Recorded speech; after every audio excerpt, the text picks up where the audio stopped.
Hello, my name is LaVerne Noble, and it's my pleasure to introduce Alma Gutfriend, who turned volunteerism into a way of life after her retirement.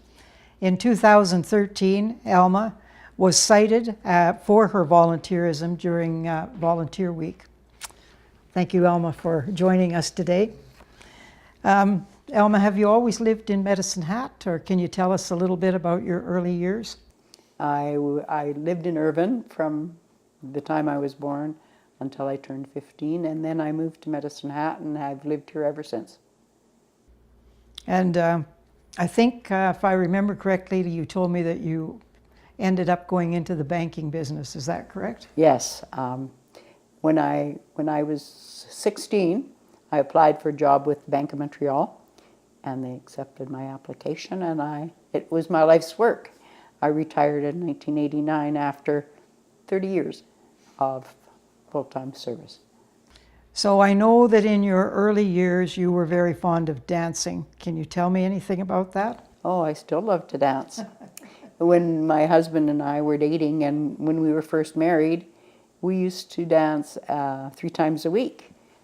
Thursdays and Saturdays we would dance at the Eagles, and Friday nights we would go to a country dance.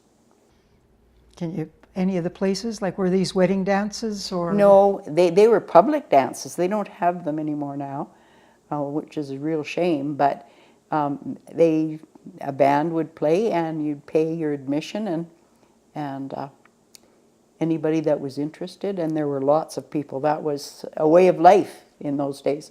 Yeah, I remember them. So for the sake of the young people that might be watching, can you tell us sort of what happened at a dance? Like when you got there, what did you do? Well, when we got there, the ladies sat on one side and the men on the other, and when the music started, the men would get up and scurry to whoever they wanted to dance with. Scurry. Scurry. First come, first serve. So you said there were local bands. Can you remember the names of any of them? Well, we had local ones, but we also had bands from out of town. The Z-Barts were a local band. I can't remember the names of any others, but Gaby Haas came to Medicine Hat. What was your favorite dance? The polka. The polka. Can you, or would you like to tell of any interesting incidents that ever happened at those dances? Oh, I can't think of any right now. No fights? Oh, yes. Irvine, where I was born, we used to go back there to dances, and it wasn't a dance that didn't finish up with a fist fight. Yep, I remember that too. So then, when you did start, after you retired, volunteering, you became a hostess at the Viner Center. Actually, I started as a spare Meals on Wheels driver, and I did that, and then I went on to being a hostess, and helped out wherever I could. So when would that have been? You know, I'm not sure, LaVerne. 20 years ago? At least. At least. It's said in the newspaper article that I read that you had served in 7 different capacities. Can you remember them? I was a host, well, a spare Meals on Wheels driver. I was a hostess, which is now called a receptionist. I took part in the Canadian Volunteer Income Tax Program. I did the data processing for a lot of the memberships. So that was like keeping track of members and their names. It was putting them into the computer, actually. Yes, right, yeah. I was one thing I have in my list is information officer. That's what I was trying to think of. Yeah, I was an information officer, and at one point, seniors that had difficulty completing forms, applications for Canada Pension, Old Age Pension, Alberta Senior Benefits, or federal supplements, they could bring the forms down to the Viner Center, and we would help them complete them. Do you think that service is still around? No. The Alberta government opened a test site down at the provincial building, and they asked us to send people down there because if they didn't get enough people coming to use their services, they would discontinue it. And so the majority of the people that came to see us as information officers were for Alberta forms. And once the Alberta forms were being filled out down there, we didn't really have that much of a call for for an information officer. So in your view, do you feel that whatever service is out there now, you're saying the Alberta provincial building, do you think it's adequate? Is it covering the needs? I think it is. The Alberta ones, they have an advantage over one that we had because they can access the files, the people's files, which we couldn't do. The federal, I'm not sure.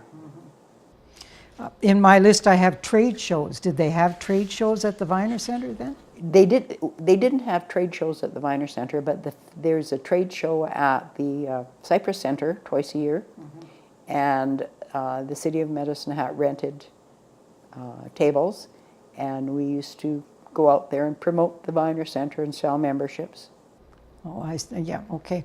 The other thing that we talked about was that you did some fundraising at that particular time. Can you tell us about one of those incidents? Yes, it was. I think we were called the group committee. That's quite a few years ago. Called the group committee. Group committee. And we did fundraising. And one of the things that we did was we used to go over to the Strathcona Centre kitchen, and we would make pierogies and sell them to fundraise. And we purchased one of the pianos for the Viner Centre. Oh, isn't that interesting? So I know that you've been involved over the years with the 50 Plus Club and that you really enjoy that club. So what can you tell me about the 50 Plus Club? The 50 Plus Club is an organization for people that love to dance. We meet every Thursday, and from 7 to 7:45, we either play bingo or cards, and we have 50-50 draws, and then at 8:30 the band starts to play, and they play old-time country music, and we dance until 10:30. Can you remember when the 50 Plus Club first started? I'm not sure, but I know that it was active in the 1970s. I remember my mother and father-in-law going down to the Viner Centre to dance, and my father-in-law passed away in 1979, so it was prior to that. Interesting. Can you name any of the present bands? The present bands? That play for you? Nightlife, the Country Squires, Rosie's Band, and... So you have about 4 of them all? We have 4 bands, and they each play one Thursday a month, and then when we have 5 Thursdays in a month, we just have to find another one. But they play every month, each of the 4 bands. Very interesting. Okay, I know that you were involved in the Alberta Senior Citizen Sports and Recreation Association. Tell me about that. Well, I was treasurer of that for some years. It was an organization that promoted activeness in seniors, and they used to hold, it started out being just summer games. They had baseball, bowling, swimming. At one point they had ballroom dancing, and the province was divided into zones, and each zone would have a playoff, and the winners of the zones would advance to the games wherever they were being held, and they would be held around Alberta. It got to be such a big thing that they had to go to winter games as well, because they couldn't accommodate them all in the summer. And the winners of those games had the opportunity of advancing to the Canada Senior Games. And so if you won in Alberta, then you would go on to wherever they You were. could go on Yeah, if you wanted were to, yes. holding it. So it must have been in later years then when they added, like it sounds like it started out being more active games, but now I know that there's like card playing and a lot of. I think yeah. there always was, but they have like carpet bowling and yeah, it's active, but they also have the cards. Yeah, because I know that. Yeah, the Bridge was one of them. Bridge Yeah. and crib, yeah. Yeah. Okay, you've also been very involved in bowling, both doing it yourself and in the organization. Yes, I have. I probably bowled for 50 years. It started when a friend asked me to spare for their team, and I got hooked. I was the treasurer of the Medicine Hat 5-Pin Bowlers Association, and I was a representative to the Southern Alberta 5-Pin Bowlers, and we used to meet in Lethbridge. I attended a lot of tournaments. What was your best game? I think it was probably a 375. I don't know exactly what that means, but I'm sure that's good. 450 is a perfect game. I see. Okay, that means all strikes, does it? Yeah. Yes. Yes. All strikes. Okay, that's about the sum total of what I would know about it. So I'm going to read this quote from the 2013 Salute to You in the Medicine Hat News. It said, "I don't want to sit around and do nothing, so I help out where I can because I can. I have an ability and knowledge to do things, and so I do in a volunteer capacity. I help out where I can because I can." That could be adopted as a motto for all volunteers.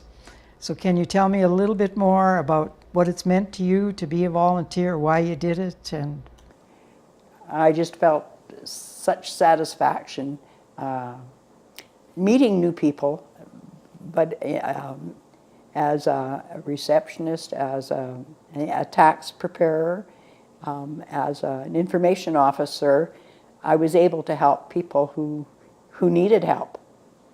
And that gave me a lot of satisfaction. And I'm a people person. I love to meet new people. it's kind of quite a different thing that you did to your actual years of work, like the banking industry.